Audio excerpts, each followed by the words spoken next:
उसको काय हो जाए थोड़ा काला वाला इससे क्या तो हो जाए पर जो लिखा हुआ है रोज ना वो थोड़ा बोल्ड उभरा हुआ दिखे जो उधर बैठ जाओ, वहाँ बैठ जाओ ना।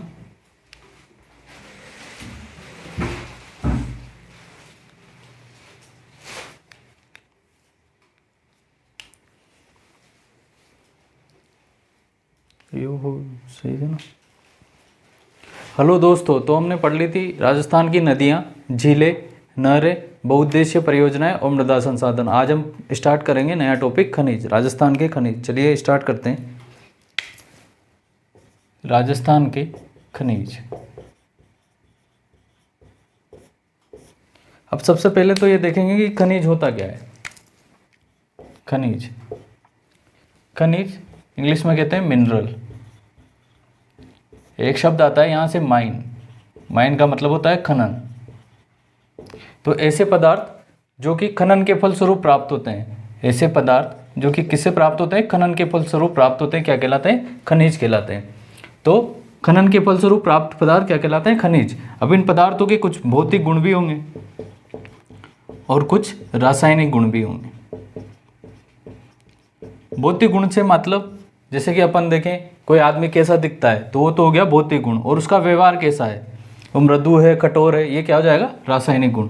ठीक है। अब इनको निकाल क्यों रहे हैं, क्योंकि मानव के लिए उपयोगी, मानव के लिए उपयोगी। तो अगर पूरी डेफिनेशन की बात करें तो क्या बनेगी कि ऐसे पदार्थ, खनन के फलस्वरूप निकले ऐसे पदार्थ जिनके कुछ भौतिक और रासायनिक गुण होते हैं तथा जो मानव के लिए उपयोगी होते हैं, क्या कहलाते हैं, खनिज कहलाते हैं। अब यहीं पर एक दूसरी टर्म आती है अयस्क। अयस्क। अब अगर खनिजों से हमें आर्थिक लाभ प्राप्त होता है तो उसको क्या कहलाता है, अयस्क कहते हैं। खनिजों से अगर धातु का निष्कर्षण लाभप्रद हो तो वो क्या कहलाता है, अयस्क कहलाता है। और फाइनली अयस्क से बनती है धातु। ठीक है। खनिज अगर आर्थिक दृष्टि से लाभप्रद हो तो अयस्क, और फिर अयस्क से ही धातु। ठीक है। अब देख लेते हैं चट्टाने। चट्टाने मेनली 3 प्रकार की चट्टानें पाई जाती है। आग्नेय चट्टानें, अवसादी चट्टानें और कायांतरित चट्टानें। कायांतरित चट्टानें। ठीक है। आग्नेय चट्टानें, आग्नेय चट्टानें होते हैं धात्विक खनिजों के मामले में समृद्ध, धात्विक खनिजों के मामले में समृद्ध। तो जहाँ जहाँ आग्नेय चट्टानें पाई जाएगी वहाँ कौन सा खनिज मिलेगा, धात्विक खनिज। ठीक है। जैसे अगर हम राजस्थान की बात करें तो अरावली। अरावली कौन सी क्रम की चट्टानों से बनी है, धारवाड़ क्रम की, जो कि आग्नेय का ही एक टाइप है। तो सबसे ज़्यादा धात्विक खनिज राजस्थान में कहाँ मिलेंगे, अरावली में मिलेंगे। अवसादी, अवसाद, तो यहाँ आएंगे हमारे ऊर्जा खनिज। ऊर्जा खनिज, कोयला, पेट्रोलियम और प्राकृतिक गैस। प्राकृतिक गैस। ठीक है। अवसादी से अवसाद बना, और अवसाद किसके होंगे, ये जीव जंतु और वनस्पति के, जीव जंतु और वनस्पति के अवसाद। ठीक है। तो ऊर्जा खनिज अगर हम देखें राजस्थान में तो कहाँ मिलेंगे, वो पश्चिमी राजस्थान में, पश्चिमी राजस्थान में, क्योंकि पश्चिमी राजस्थान में मेनली अवसाद पाए जाते हैं, अवसादी चट्टानें पाई जाती है, इसलिए जो ऊर्जा खनिज है वो मेनली कहाँ मिलेंगे, पश्चिमी राजस्थान। कायांतरित चट्टानें, आग्नेय और अवसादी से ही कायांतरित चट्टानें बनती है। तो कायांतरित चट्टानों का एग्जाम्पल जैसे कि संगमरमर हो गया, हीरा हो गया, ये कुछ है जो कि कायांतरित चट्टानों के उदाहरण हैं। ठीक है।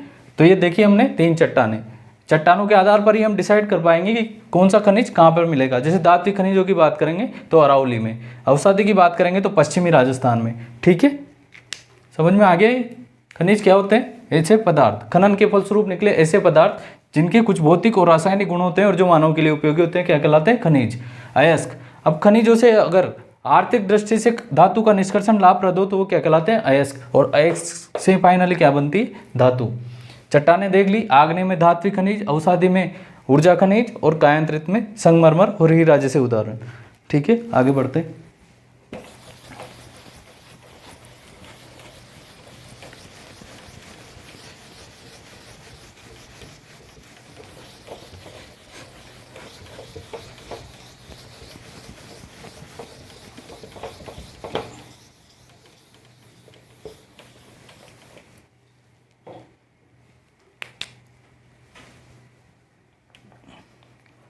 राजस्थान की स्थिति देख लेते हैं। खनिजों के मामले में राजस्थान की स्थिति,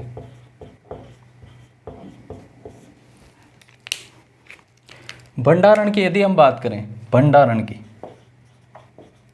तो भंडारण के मामले में राजस्थान की स्थिति है दूसरी, सेकंड पोजीशन है। किसके बाद? पहली किसकी है? झारखंड की, झारखंड की। अगर हम राजस्थान में खनिजों के भंडारण की बात करें तो मैक्सिमम भंडार मिलता है अरावली में। मैक्सिमम भंडारण कहाँ है? अरावली में, अरावली में। ठीक है, इसलिए अरावली को क्या कहते हैं? भंडार गृह, भंडार गृह। खनिजों के भंडार गृह की संज्ञा भी दी जाती है अरावली को, खनिजों का भंडार गृह। ठीक है, भंडारण की बात करें, स्टोरेज की बात करें तो राजस्थान का कौन सा स्थान है देश में? दूसरा। पहला किसका है? झारखंड का। राजस्थान में अगर सबसे ज़्यादा स्टोरेज भंडारण की बात करें तो कहाँ पर है? अरावली। इसलिए अरावली को क्या कहते हैं? खनिजों का भंडार गृह। अब देखते हैं अपन विविधता, विविधता। आर्थिक सर्वेक्षण, इकोनॉमिक सर्वे 2020-21 के अनुसार यहाँ 81 प्रकार के खनिज मिलते हैं। कितने? 81 प्रकार के, जिनमें से उत्पादन होता है 57 प्रकार के खनिजों का। इतनी अधिक विविधता देश के और किसी राज्य में नहीं मिलती। इस कारण से राज्य को, राजस्थान को क्या कहा गया है? खनिजों का अजायब घर, खनिजों का अजायब घर, अजायब घर, museum of minerals, museum of minerals. इसके बाद आय में स्थान देखते हैं। आय में स्थान, तो राज्य का आय के हिसाब से देश में कौन सा स्थान है? 9th पोजीशन है, 9वां स्थान है। 9वां स्थान क्यों है? विविधता तो 81 प्रकार के खनिज मिल रहे हैं, फिर भी आय में स्थान 9वां है। क्यों? इसका कारण क्या है? क्योंकि राजस्थान में ज़्यादातर अधात्विक प्रकार के खनिज मिलते हैं। कौन से खनिज मिलते हैं? अधात्विक खनिज मिलते हैं। इस कारण से राजस्थान में का देश में आय के हिसाब से कौन सा स्थान है? 9th का स्थान। विविधता के हिसाब से देखें तो 81 प्रकार के खनिज मिलते हैं, जिसमें से 57 प्रकार के खनिजों का राजस्थान में उत्पादन होता है। इस कारण से राजस्थान को क्या कहा गया है? खनिजों का अजायब घर, म्यूजियम ऑफ मिनरल्स। ये डाटा है इकोनॉमिक सर्वे, आर्थिक समीक्षा 2020-21। ठीक है, स्टोरेज के मामले में राजस्थान का देश में दूसरा स्थान है। पहला किसका है? झारखंड का। सबसे ज़्यादा राजस्थान में स्टोरेज कहाँ पर है? अरावली में। इसलिए अरावली को क्या कहा गया है? भंडार गृह। राजस्थान के भंडार गृह की संज्ञा भी दी जाती है इसको। ठीक है, कितने प्रकार के खनिज मिलते हैं? 81 प्रकार के। उत्पादन होता है 57 प्रकार के खनिजों का। स्टोरेज के मामले में देखें तो राज्य का दूसरा स्थान है देश में, पहला स्थान है झारखंड का। और आय के हिसाब से देखें तो राज्य का स्थान है 9वां। कारण क्या है? क्योंकि यहाँ पर अधात्विक खनिज की मात्रा ज़्यादा है।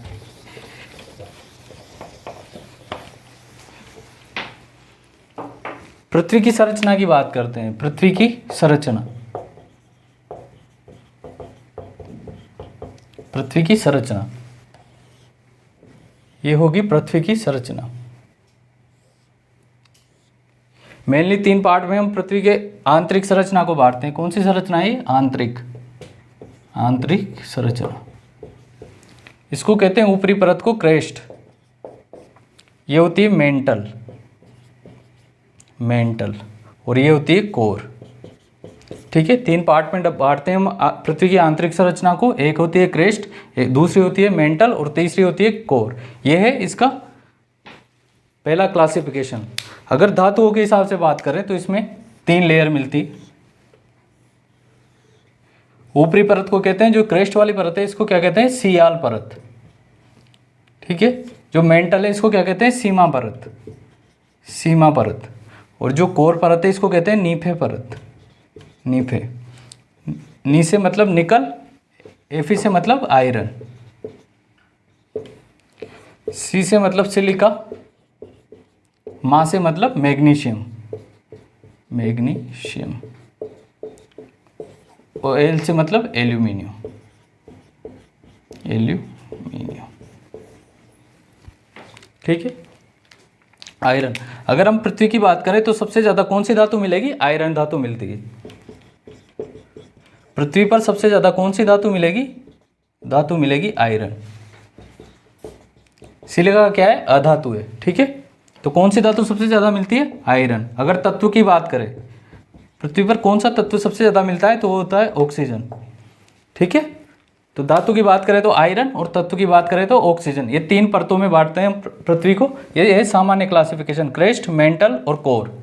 ठीक है, पृथ्वी की रेडियस कितनी होती है? लगभग 6400 किलोमीटर।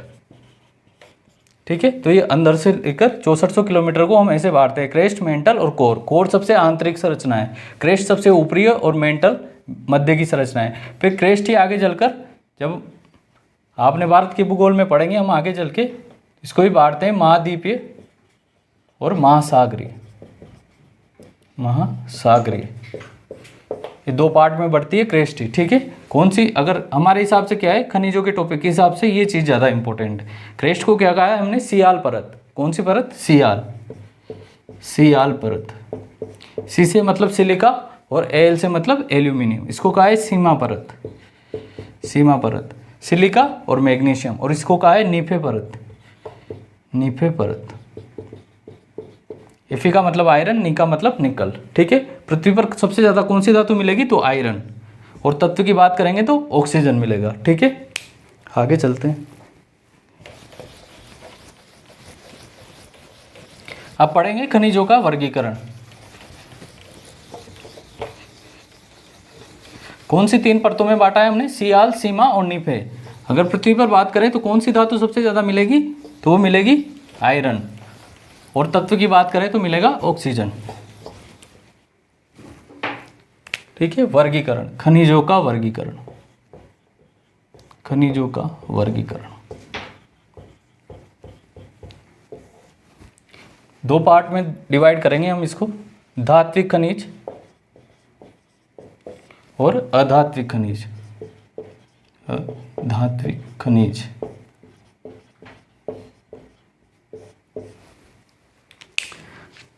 धात्विक खनिज, धातु क्या होती है? बेसिकली धातु होती है जो कि जिसमें पाया जाता है गुण आघात वर्तनीयता। आघात वर्तनीयता और तन्यता का गुण। तन्यता का गुण। अब आघात वर्तनीयता और तन्यता का गुण क्या होता है? आघात वर्तनीयता, जैसे आपने डेयरी मिल्क चौक टॉफी देखी होगी, उसको क्या है, पीटने पर क्या हो जाती है? वो ऐसे चद्दर नुमा हो जाती है, टूटती नहीं है। तो इस गुण को क्या कहते हैं? आघात वर्तनीयता। धातुओं में कौन सा गुण पाया जाता है? आघात वर्तनीयता। इससे क्या होता है? लचीलापन। लचीलापन है, इस वजह से ही नहीं टूट रही। अब लचीलापन है तो हम इसके तार नुमा, तार जैसे भी इसको बना सकते हैं, और इसी गुण को कहते हैं तन्यता। तार के जैसे खींच सकते हैं, खींच सकते हैं। इसके अलावा धातु क्या होती है? विद्युत की सुचालक। अब इधर तो होता है आघात वर्तनीयता का गुण, यानी कि ये टूटती नहीं है। अगर इसको हम पीटे तो ये ऐसे चद्दर नुमा फैल जाती है। जबकि अधातु की बात करें, नारंगी वाली टॉफी खाइए, तो नारंगी वाली टॉफी को क्या है, अगर आप पीटो तो वो क्या हो जाएगी? टूट जाएगी। तो ये है अधातु का गुण, इसको कहते हैं भंगुरता। ठीक है, क्या कहते हैं इसको? भंगुरता। तो धातु में कौन से गुण होंगे? आघात वर्तनीयता और तन्यता का। जबकि अधात्विक की बात करें तो भंगुरता। एक उपयोग के हिसाब से भी इसका उपयोग के हिसाब से भी बोल सकते हैं इसको। इसका होता है ज़्यादातर उद्योगों में यूज, उद्योगों में उपयोग। जबकि अधातु की बात करें तो ये जिस रूप में मिलते हैं उसी रूप में हम इसका यूज करते हैं। जैसे कि सिलिका, रेत होगी, सैंड होगी, तो ये क्या है? जिस रूप में ये मिलेगी उसी रूप में हम इसका क्या करेंगे? यूज करेंगे। तो ये होगी धात्विक और अधात्विक खनिज। देखते हैं कौन कौन से धात्विक खनिज है और कौन कौन से अधात्विक खनिज है।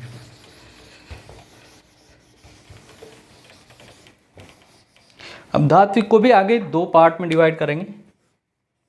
एक तो होंगे लोह, एक दूसरे होंगे अलोह धात्विक। अलोह धात्विक। एक तो होंगे लोह, जिसमें क्या होगी? लोहे की मात्रा। ऐसी धातु है जिसमें लोहे की मात्रा क्या हो? ज़्यादा हो। और जिसमें लोहा नहीं होगा वो कौन सी हो जाएगी? अलोह धात्विक। लोह धात्विक देखते हैं कौन कौन सी है लोह धात्विक। इसको ऐसे याद करेंगे K2LMNT2।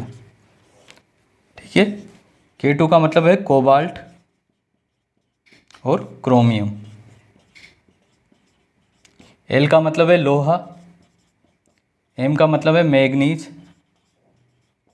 एन का मतलब है निकल, निकल, और T2 का मतलब है, T2 का क्या मतलब है, एक तो होता है टाइटेनियम, टाइटेनियम, और दूसरा होता है टंगस्टन, टंगस्टन। इनके प्रतीक देख लेते हैं। कोबाल्ट मतलब CO, क्रोमियम मतलब Cr, लोहा मतलब Fe, मैग्नीज मतलब Mn, निकल का मतलब Ni, टाइटेनियम Ti और टंगस्टन W।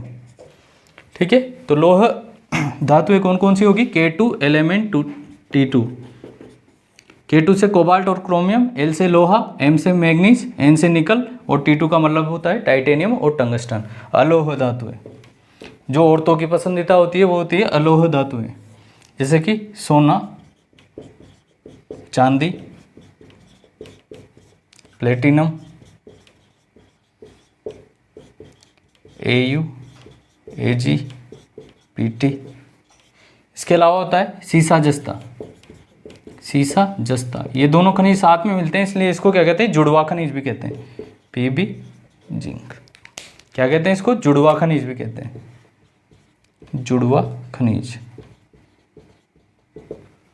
इसके अलावा हम देखें तो एल्यूमिनियम या bauxite, copper, tin, copper, tin. इसके अलावा पारा, Hg, एकमात्र द्रव धातु पारा, और मैग्नीशियम, मैग्नीशियम Mg। ठीक है, तो कौन कौन सी होगी अलोह धात्विक में, औरतों की पसंदीदा धातुएं सोना, चांदी, प्लेटिनम।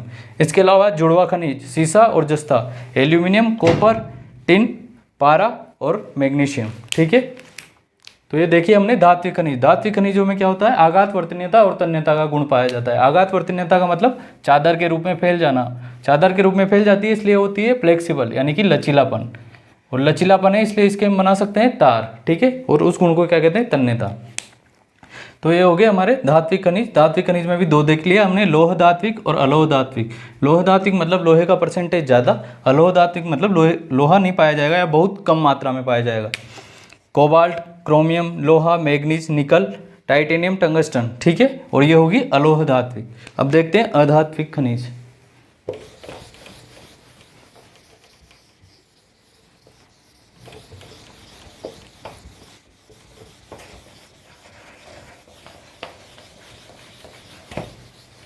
धात्विक खनिजों में क्या होगा, आघात वर्तनीयता और तन्यता का गुण पाया जाएगा, जबकि अधात्विक खनिजों को जिस रूप में पाए जाते हैं उसी रूप में हम इसका यूज करते हैं। और ये कैसे प्रकृति के होते हैं, भंगुर प्रकृति के, यानी कि पीटेंगे तो ये क्या हो जाएंगे, टूट जाएगा। अधात्विक खनिज,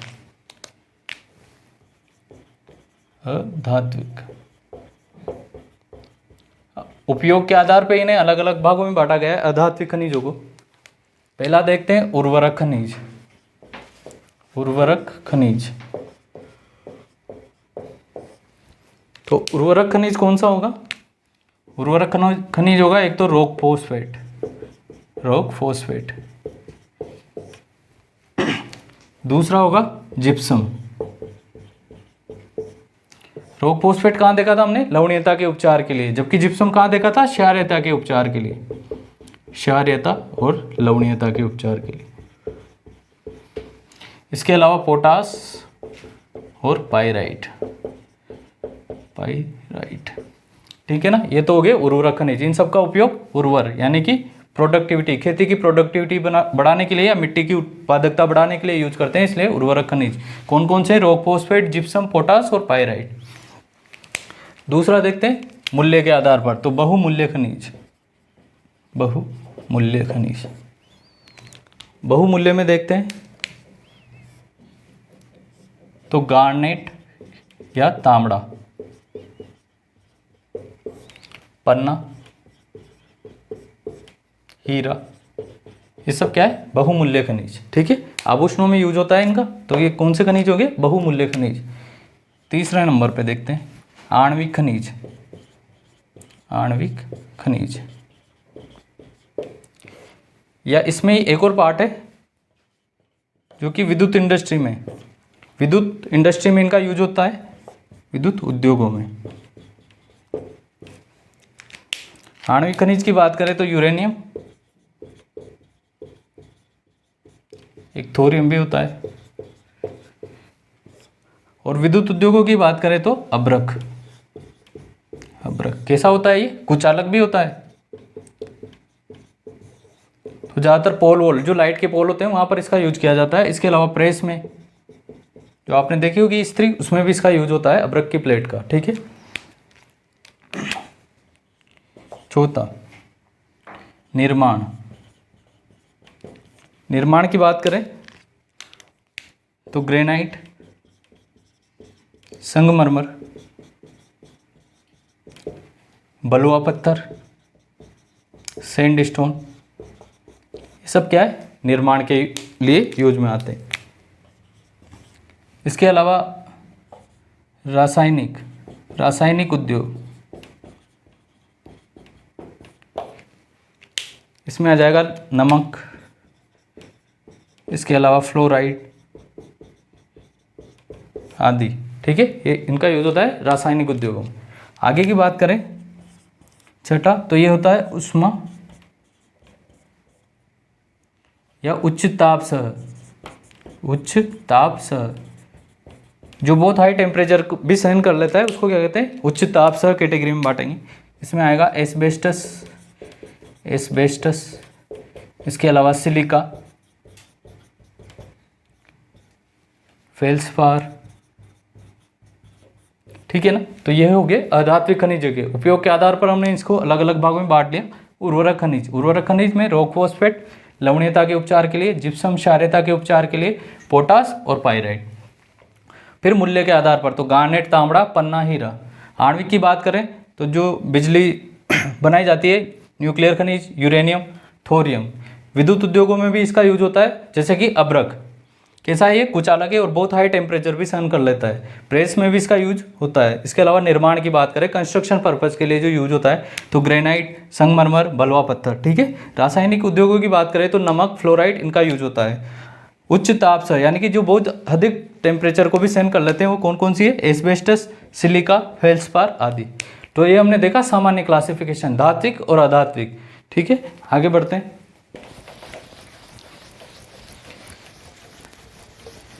अब दूसरा क्लासिफिकेशन देखेंगे हम रेगुलेशन के आधार पर कि खनिजों को कौन किस हिसाब से रेगुलेट करता है, उस हिसाब से क्लासिफिकेशन देखते हैं।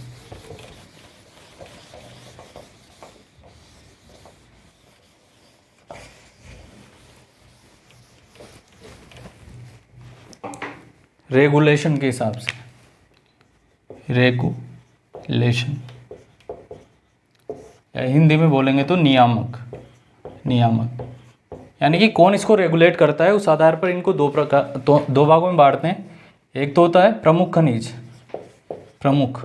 इसको बोलते हैं मेजर, प्रमुख खनिज। और दूसरा आता है माइनर खनिज,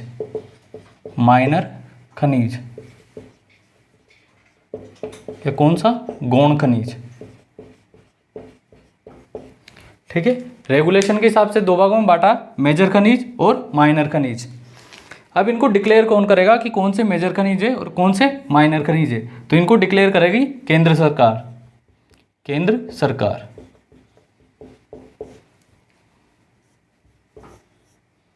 इसका एक एक्ट है 1957 का, mines and minerals regulation and development act 1957। ठीक है। तो जो ये एक्ट है केंद्र सरकार का, mines and minerals regulation and development 1957, तो ये इस एक्ट में ही डिसाइड किया जाता है कि कौन से खनिज मेजर में आएगा और कौन सा माइनर खनिज में आएगा। ठीक है। कौन सा प्रमुख खनिज में आएगा और कौन सा गौण खनिज में आएगा। अब जो प्रमुख खनिज की श्रेणी में आएगा इस एक्ट के अनुसार, उसको कौन रेगुलेट करेगी? केंद्र सरकार। यानी कि इससे रिलेटेड, इसको रेगुलेट करने से जितने भी नियम बनाएगी वो कौन बनाएगी? केंद्र सरकार बनाएगी। ठीक है। और माइनर खनिजों की श्रेणी में जो आएगा उसको कौन रेगुलेट करेगा? राज्य सरकार रेगुलेट। जैसे कि क्या नियम रहेंगे, रॉयल्टी कितनी मिलेगी, ये सब माइनर खनिज में कौन डिसाइड करेगा, स्टेट गवर्नमेंट, और मेजर खनिजों में कौन डिसाइड करेगा, केंद्र सरकार। और बाकी इनको घोषित कौन करेगा कि कौन मेजर में आएगा और कौन माइनर में आएगा, केंद्र सरकार। कौन से एक्ट से, mines and minerals regulation and development act 1957। ठीक है, इसको संशोधन भी किया गया है, 2015 में संशोधन किया है इसका, और इसके बाद 2021 में, 2021 को अभी शायद फाइनल अप्रूवल नहीं मिल पाई, लेकिन 2015 को फाइनल अप्रूवल मिल पाई। तो इसमें 2015 का एक्ट, इसमें जो है माइनर खनिजों की श्रेणी में 31 नए खनिजों को जोड़ा है, 31 नए खनिजों को जोड़ा है। ठीक है, ये लगभग कितनी संख्या होगी इनकी, 86 माइनर खनिज। ठीक है, अब इसमें एक प्रोविजन भी किया गया है 2015 वाले एक्ट में संशोधन करके, एक बॉडी बनाई है जिसका नाम है DMF, district mineral foundation trust. क्या, कौन सी बॉडी बनाई है, DMF, district mineral foundation trust. अब ये इस एक्ट के तहत बनाई है, जो भी बॉडी किसी एक्ट के तहत बनाई जाती है उसको कहते हैं वैधानिक या स्टैच्यूटरी बॉडी। कैसी बॉडी है ये, स्टैच्यूटरी बॉडी। अब ये बनाई क्यों गई है, तो जिन भी एरिया में माइनिंग का काम होता है, तो माइनिंग से वहाँ के लोग अफेक्ट होते हैं, पोल्यूशन बढ़ता है, ट्रांसपोर्टेशन के कारण उनके आवास प्रभावित होता है, तो उनके बेटरमेंट के लिए, उनके डेवलपमेंट के लिए एक फंड बना दिया गया है जिसका नाम क्या है, डिस्ट्रिक्ट मिनरल फाउंडेशन ट्रस्ट।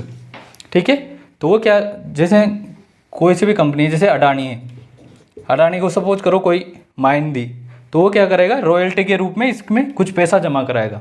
अब वो पैसा कितना होगा, तो 2015 के पहले तो रॉयल्टी का कितना था, 30%, और 2015 के बाद इसको कितना कर दिया, 10%। ठीक है, 2015 के पहले कितना था ये रॉयल्टी का, 30%, और जैसे 2015 के, जैसे मान लो 2010 में किसी की खान थी, अब वो जैसे 20 साल के लिए दी तो 2030 तक चलेगी ना, तो 2010 में जिसको मिल गई तो वो तो रॉयल्टी का 30% देगा, और 2015 के बाद में जिसको अलोकेट हुई है वो कितनी देगा, रॉयल्टी का 10% इसमें देगा। और इसकी सहायता से जो भी माइनिंग अफेक्टेड एरिया है उनके डेवलपमेंट के लिए काम किया जाएगा, जैसे स्कूल, हॉस्पिटल, या इसके अलावा पीने के पानी की व्यवस्था, ये सब काम उनके बेटरमेंट के लिए किया जाएगा। तो कौन सा ट्रस्ट बनाया है, डिस्ट्रिक्ट मिनरल फाउंडेशन ट्रस्ट। ठीक है, और यही यूपीएससी 2016 का क्वेश्चन है, डिस्ट्रिक्ट मिनरल फाउंडेशन ट्रस्ट को पूछा था, क्योंकि करंट का इश्यू था डिस्ट्रिक्ट मिनरल, एक एक्ट में संशोधन किया था। कौन सा एक्ट है वो, mines and minerals regulation and development act 1957। ठीक है, इसके द्वारा केंद्र सरकार मेजर और माइनर खनिजों का क्लासिफिकेशन करती है। मेजर खनिजों को कौन रेगुलेट कराएगा, केंद्र सरकार, और माइनर को कौन रेगुलेट करेगी, स्टेट गवर्नमेंट। ठीक है, अब इसका संशोधन के द्वारा एक नया ट्रस्ट बनाया जिसका क्या नाम है, डिस्ट्रिक्ट मिनरल फाउंडेशन ट्रस्ट, जो कि माइनिंग अफेक्टेड एरिया के डेवलपमेंट के लिए काम करेगा। कौन सी बॉडी है, विधानिक स्टैच्यूटरी बॉडी है। ठीक है, अब इसमें कितना कितना पैसा आएगा, तो इसमें पैसा आएगा 2015 के पहले की खान है तो 30% रॉयल्टी का, और 2015 के बाद है तो 10% रॉयल्टी का। ठीक है, 2015 में 31 नए खनिजों को किसमें जोड़ा है, माइनर खनिजों की श्रेणी में जोड़ा है। अब लगभग कितने हो गए, 86 खनिज हो गए। ठीक है, मेजर खनिजों में राजस्थान के कौन कौन से खनिज है वो देख लेते हैं।